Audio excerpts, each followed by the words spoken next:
How to elect a revolutionary leader. Let's talk about that. There is this book I've been reading, and I'm going to, base my model of what a revolutionary leader should be like on this book.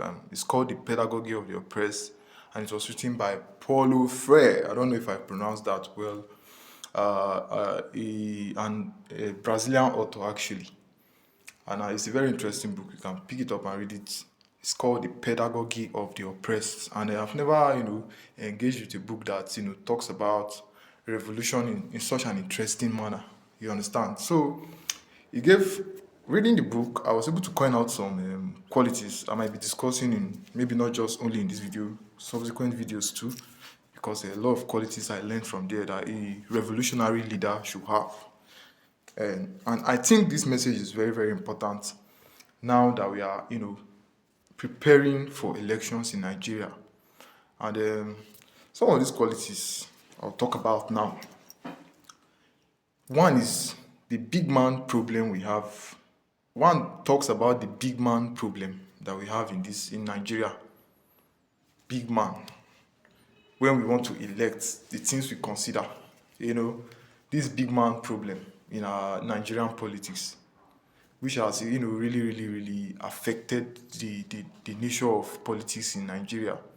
First of all, if a leader comes to you and he's like, trust me, just trust me, run, oh, run, oh, because in the pedagogy of the oppressed, there are two models of pedagogy: the banking model and the problem posing model.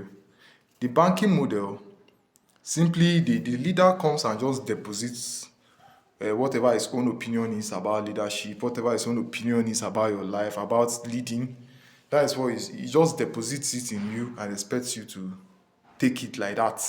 No questioning, nothing, nothing.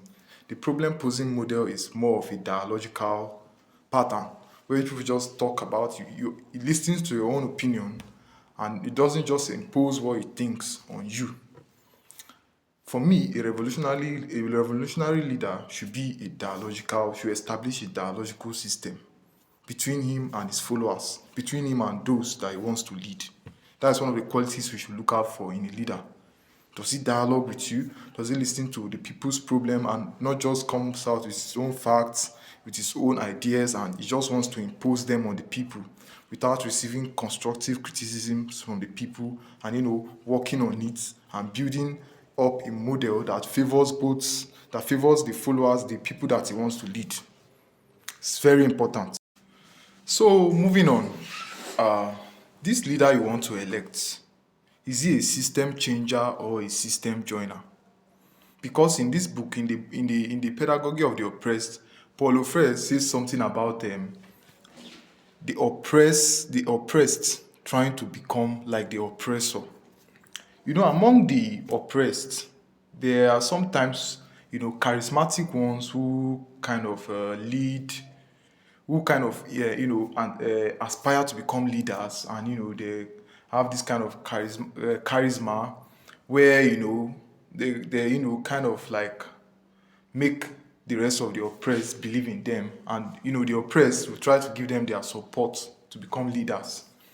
Now this person you are trying to support, you know is he a system changer or a system joiner? Is he a pseudo activist?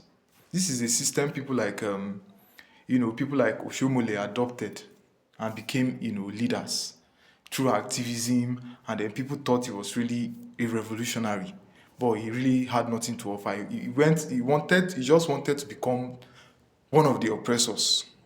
You understand? He wanted to become one of the oppressors. You can see this in these guys changing from one party to another. They don't really have an ideology, they don't really have a policy. They just want to belong to the class of the oppressors. They want to escape from the class of the oppressed to the class of the oppressor using the support of the oppressed. So is your leader that you are trying to vote up there, is he dismantling the system, or is trying to position himself in the system? That's something you should watch out for. Okay, the next thing is conscious followership. Conscious followership. This guy you want to elect, this guy you like so much, you want to elect him, you feel he's a good leader. You know, the kind of people that surround him and the kind of people who follow him, the kind of people who admire him, the kind of people who talk about him, are they capable of critical thinking? Can they give him constructive criticism? Can they question him and he will not be triggered? Is he that type of person? Because what does Nigerian politics, rewards? It rewards basically ethnic loyalty, religious loyalty, emotional loyalty. That's what Nigerian politics rewards.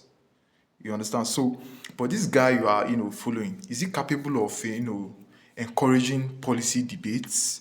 Is he capable of accepting constructive criticism?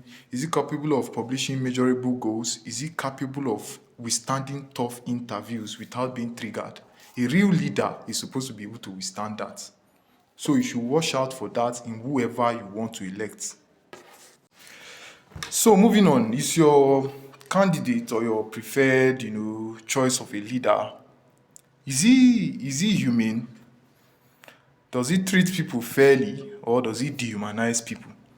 Does he insult people from a particular region or from a particular religion? Does he mock those from the opposing tribe or thereabout? Does he do things like that? Because when liberation, a real liberation, is not revenge politics. It's not revenge politics. Real liberation is an attempt to restore dignity. So a real leader should be human, should be humane, should treat people with respect and dignity, not a kind of individual that dehumanizes people. So I'll be coming your way with more inspiration as time goes on. And I think this should be the blueprint that we should follow as we move into the forthcoming general elections here in Nigeria. And I think also for Africans generally or worldwide, anywhere you need a actually revolutionary leader that is aimed at liberating people from any kind of bondage that they are. This should be the blueprint. You understand? So with that being said, come your way another day. Thank you.